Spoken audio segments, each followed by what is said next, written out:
Throughout the history of the NBA, we've been fascinated by specific battles between titans of the game.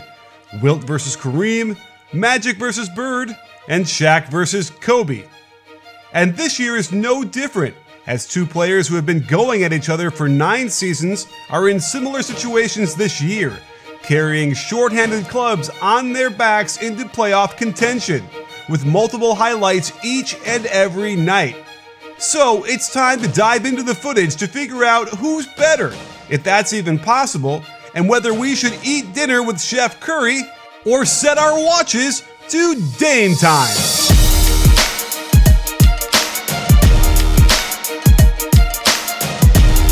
These two have gotten so good at the game of basketball that they've transcended their games into just a few categories that they truly excel in, ruthlessly exploiting the defense for bucket after bucket.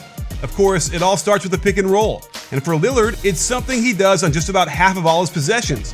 And it's his ability to go in the opposite direction away from the ball screen, otherwise known as rejecting the screen, that catches defenses off guard. Watch how Porzingis moves into position to hedge against the screen being set to Dame's left. It's Richardson's job to ensure Dame uses it and then chase around the screen. Check the between the legs delay dribble that gets him back to the right. With shooters spread out, there is no help and leads right to the dunk.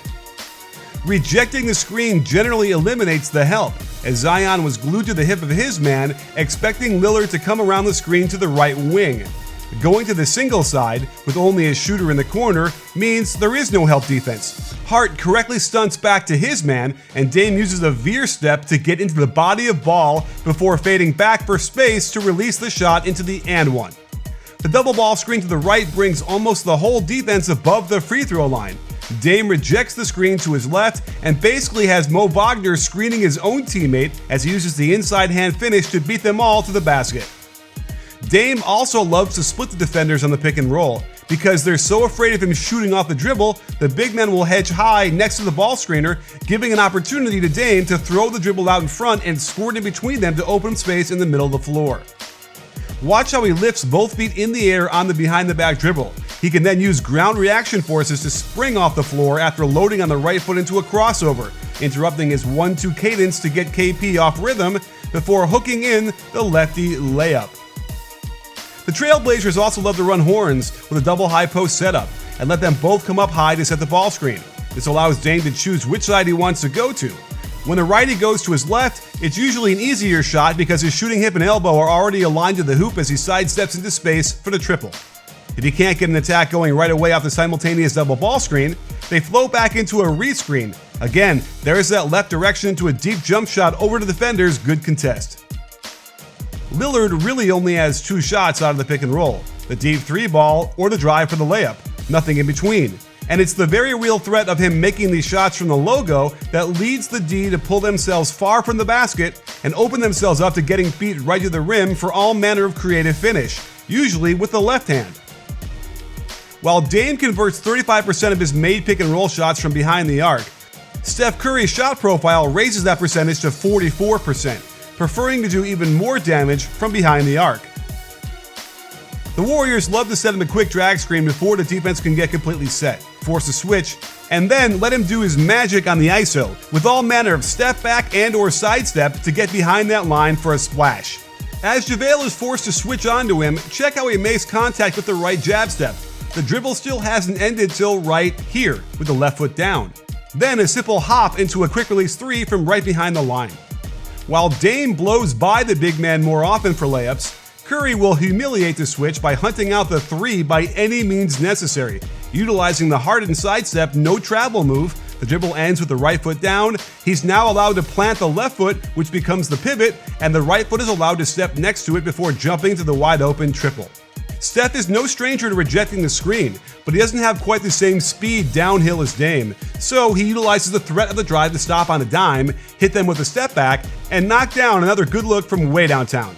It's not to say Steph doesn't go to the basket on a pick and roll. He most certainly does. He just does it with a different mindset, needing the threat of body contact to enable him to get these off around the rim.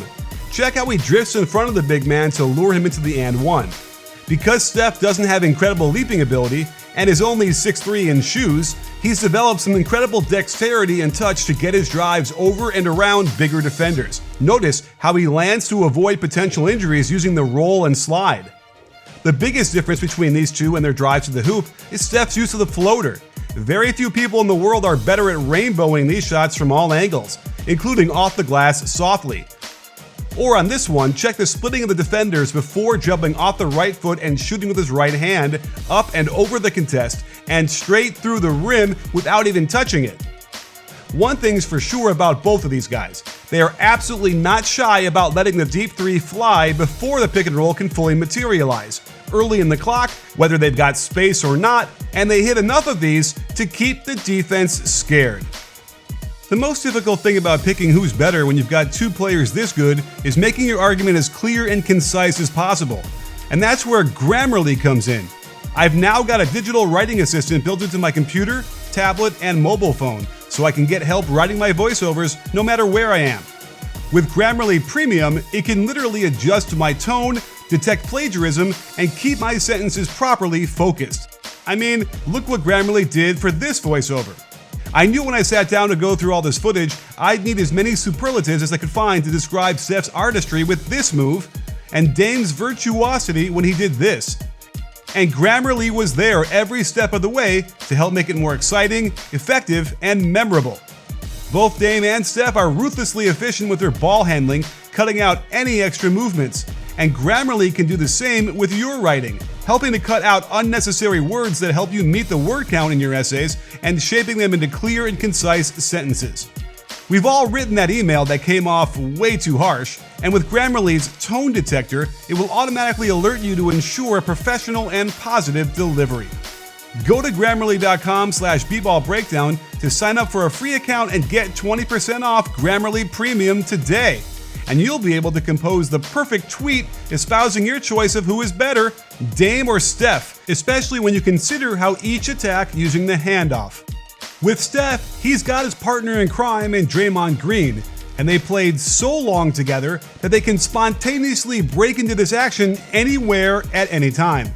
Most of these end up being for three-pointers, when Steph's man gets caught just enough behind Draymond to get him space for a quick release. Here's a kind of new handoff I haven't seen before, where Green dribbles across court underneath the defender before handing it off to Steph for his downtown magic from deep. The Warriors' offense also has all sorts of pistol action for him, where he'll either get a pin down into a handoff that gets him a sliver of daylight for the jumper, or they did this, which really got me excited, a pick and roll into a pitch ahead follow back for another good look from behind the arc.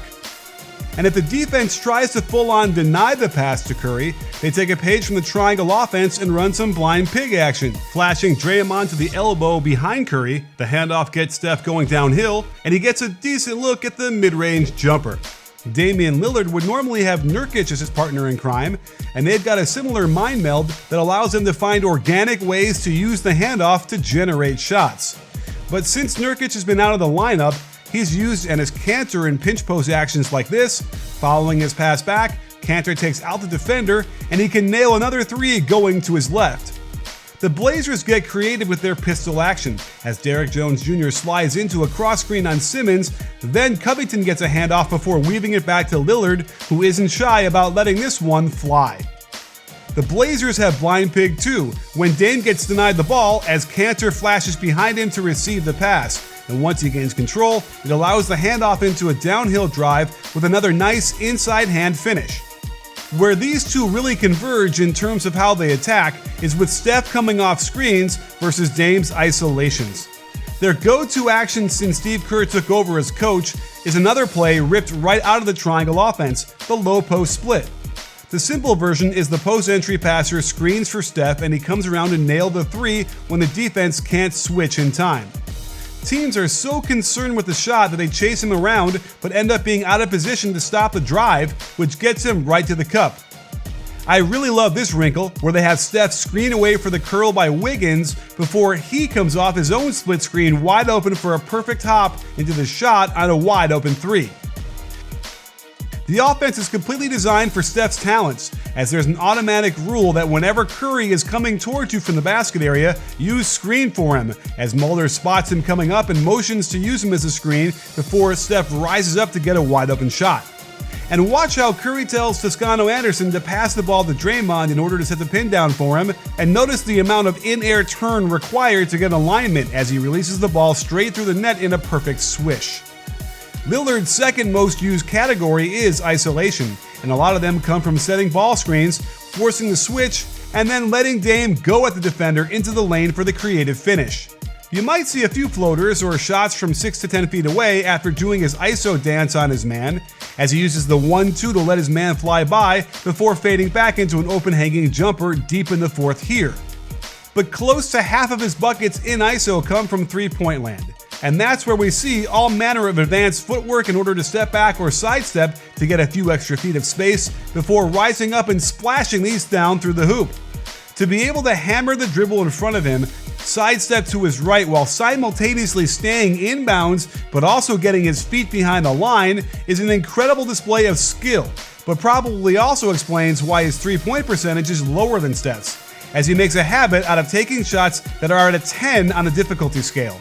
Notice how he utilizes a hard last dribble to get the ball to come back into his hands quick, but there's also a slight dip with the ball to generate some power before quick releasing this by the contest and right into the basket.